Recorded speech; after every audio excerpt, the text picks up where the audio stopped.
océan de paix, paix de mon sauveur, océan de paix qui remplit mon cœur. Il me l'a promis, sa paix infinie, il me l'a laissé, me l'a donné. Elle est dans mon cœur, la paix du Seigneur, son incomparable paix.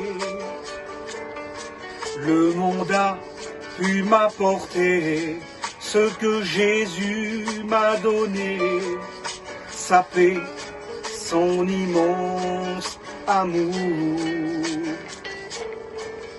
Si tu es fatigué et chargé, Jésus veut déverser son océan de paix dans ton cœur pour l'éternité.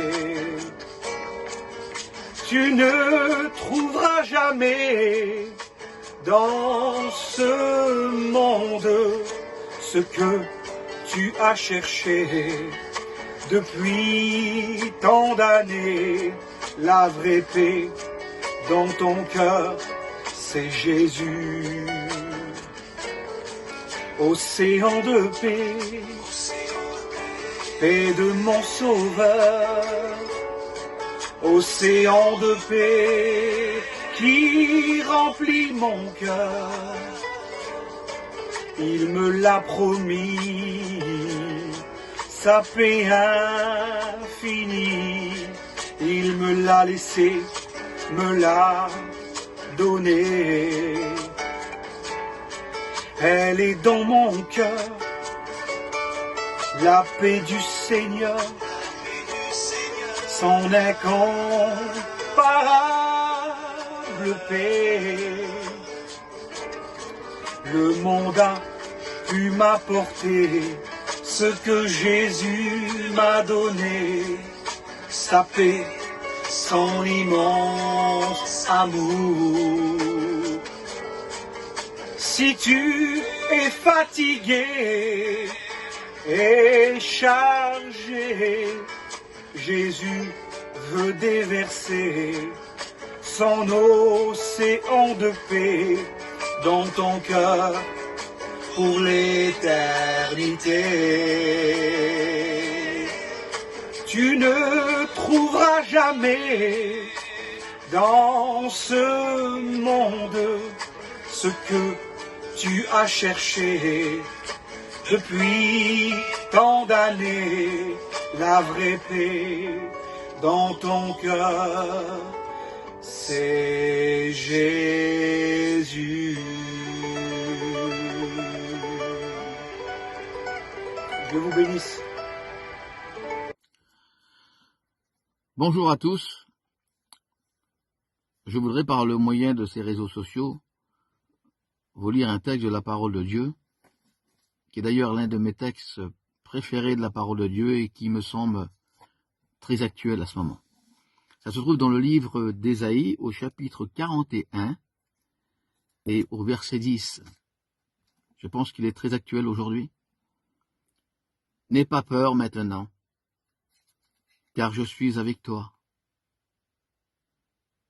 Ne lance pas des regards inquiets, car c'est moi ton Dieu.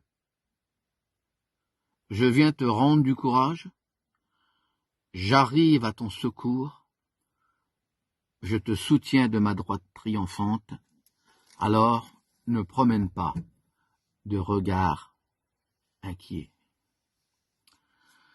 Je crois que nous avons besoin, à l'heure où nous vivons aujourd'hui, les moments que nous passons, nous avons besoin de savoir où nous en sommes concernant notre paix.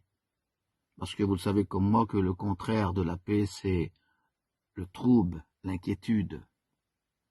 Job disait, ce que je crains, c'est ce qui m'arrive. Et l'inquiétude dans le cœur de l'homme l'abat. Mais une bonne parole, alléluia, il est question de la parole de Dieu, une bonne parole le relève Et c'est mon intention dans cette soirée de vous donner cette bonne parole pour pouvoir relever nos cœurs à chacun. Alors nous avons besoin de savoir où nous en sommes concernant notre paix avec Dieu. Car pour avoir la paix de Dieu, il faut être en paix avec Dieu. Le contraire de la paix, comme je disais, c'est le trouble, la tension et les guerres. Et nos amis qui nous écoutent diront ce soir, « Oh, mais moi je ne suis pas en guerre avec Dieu. » Oh, ne parlez pas si vite. Ou plutôt, laissons parler la Bible. Jacques chapitre 4 et verset 4 nous dit « Celui qui se rend ami du monde devient ennemi de Dieu. » Ce qui veut dire qu'un ennemi de Dieu ne peut avoir la paix. Oh, il peut passer des journées de